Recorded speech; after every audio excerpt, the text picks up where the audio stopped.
So you can see, look at this symbol. This is a left arc less than bracket. So if you want to create this symbol in your Windows computer using keyboard shortcut, there is a method that we are discussing in this video. For doing this, you must open your Microsoft Word. So we can create this symbol, that is left arc less than bracket symbol. This symbol we can create in our computer using a keyboard shortcut. Okay, I'll show you how to do this. For doing this, you must remember this keyboard shortcut. First of all, you must press this number lock key. Now we have enabled the number lock. Now you can see an alt key on the left side of the space bar. You must press and hold this alt key. You do not remove your finger from this alt key.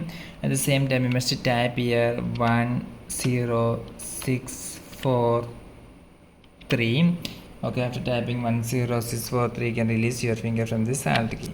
So now you can see that we have created this symbol in our computer using keyboard shortcut.